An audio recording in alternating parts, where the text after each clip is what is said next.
भारत में महान संतों में गिनती होती है उनकी, और उन संत का नाम है संत श्री रविदास जी। संत श्री रविदास जी।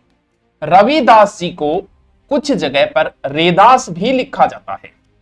तो बात एक ही, कहते हैं कि उस समय जाति ऊंच नीच तो भयंकर रूप था। अब कहते हैं कि कुछ उस जाति के लोग जा रहे थे गंगा जी, तो रेदास जी भी बैठे थे, तो पूछ लिया कि भाई महानुभाव कहाँ जा रहे हो? बोले यार हम गंगा जी जा रहे हैं। तो रेदास जी ने कुछ दिया उनको कि भी कुछ सिक्का दिया है कि भी मेरा तरफ से सिक्का गंगा जी को अर्पित कर देना, लेकिन करना तभी जब गंगा जी खुद ले, ऐसे फेंक के मत आना। उन्होंने ठीक है ले लेते।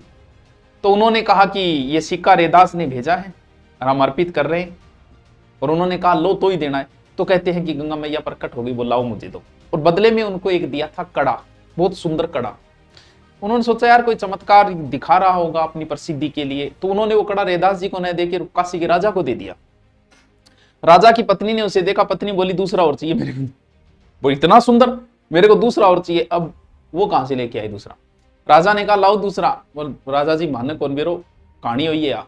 तब कहते हैं कि वो गए रेदास जी के पास, बोल तुम चमत्कार दिखा रहे हो और भ्रमित कर रहे हो, और ये दूसरा कड़ा लेके दिखाओ, तुम इतने ही हो तो गंगा मैया से, अगर गंगा मैया तुम्हारा इतना ही मानती है तो बोल चलो गंगा के किनारे। बोल जाने की कहां जरूरत है गंगा के, मन संगा तो कठौती में। कठौती बोलती है जो साधु संत रखते हैं ऐसे पानी वाला, तो कठौती में गंगा। वहीं से उन्होंने गंगा प्रकट की और दूसरा कड़ा दे दिया। तो बड़े चमत्कारी थे, कई चमत्कार है रेदास जी के।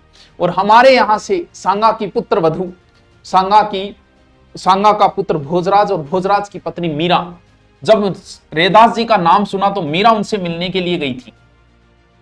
मीरा ने कहा कि मुझे भी गुरु की तलाश है, आप मुझे भी ज्ञान दीजिए, गुरु ज्ञान। रेदास जी ने कहा कि तुम जैसी भक्त कवयित्री जो कृष्ण की इतनी बड़ी भक्त है, और उसे कहां जरूरत है किसी ज्ञान की, तुम्हें किसी ज्ञान की जरूरत नहीं है, तुम कृष्ण भक्ति लगे रहो, और मेरा आशीर्वाद है तुम्हें कि तुम महान कवयित्रों में गिनी जाओगे, तो महान कृष्ण भक्त कवयित्रों में तुम्हारा नाम होगा। तो मीरा ने भी इन्हें अपना गुरु मान लिया और एक आशीर्वाद दिया कि गुरुजी एक बार आप मेरे वहां मेवाड़ भी आइएगा। तब रेदास जी ने कहा था कि मैं वादा करता हूं मृत्यु से पहले एक बार जरूर आऊं आपके वहां मेवाड़। तो कहते हैं कि रेदास जी जो है वो मेवाड़ भी आए थे।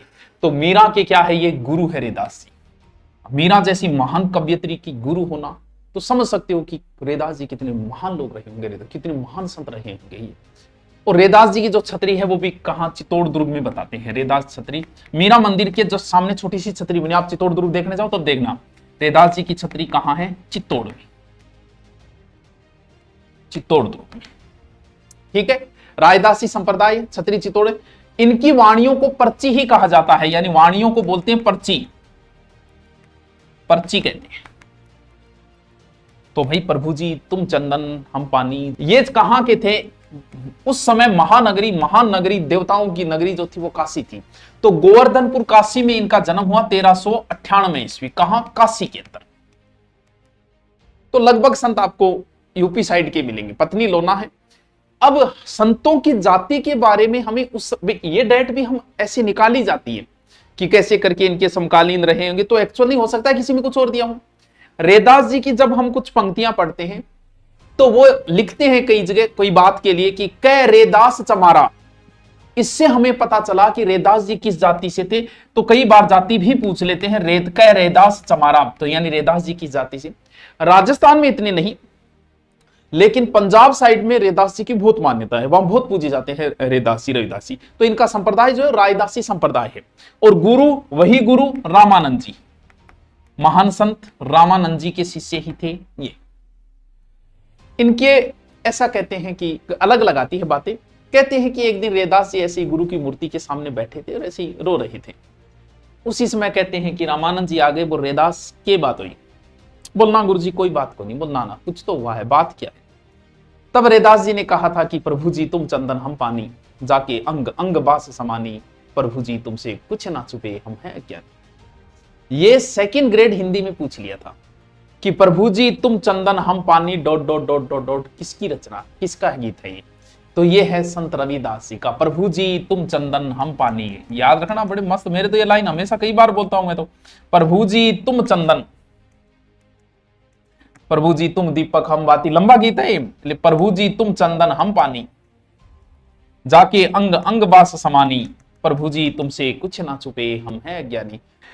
रैदास जी, अब उन संतों को मैं महान संत कहे जाए जो सिख धर्म के गुरु ग्रंथ साहिब जो है, ठीक है, आदि ग्रंथ जिसे गुरु ग्रंथ में हमारे धन्ना जी की लाइनें हैं, धन्ना जी की लिखी गई लाइनें गुरु ग्रंथ साहिब में लिखी गई है, और हमारे रविदास जी की बहुत सारी रचनाएं पद गुरु ग्रंथ में लिखे गए हैं। तो सोच सकते हो कि कितने महान संत रहे होंगे। यानी कबीर इनसे मिलने आए थे। मिलने क्या है, कबीर तो गुरु भाई है भाई, कबीर जी के गुरु रामानंद जी है और रैदास जी के रामानंद गुरु भाई है। कबीर जी इनसे मिलने आए और कबीर जी ने कहा था कि तुम तो संतों के संत हो यार, संतों के संत। आपने, इनके पुत्र का नाम था विजयदास, इनके पुत्र था। तो देखो, तो लाइनों से समझा, मन चंगा कटौती गंगा, ये लाइन भी रैदास जी की है। एग्जाम में एक ही पूछी गई है, कौन सी, प्रभु जी तुम चंदन हम पानी, जाके अंग अंग बास समानी, प्रभु जी तुमसे कुछ ना छुपे हम हैं। सर आशीर्वाद दोगे, ऐसा ही कोर्स फीस बताओ। ओल आशीर्वाद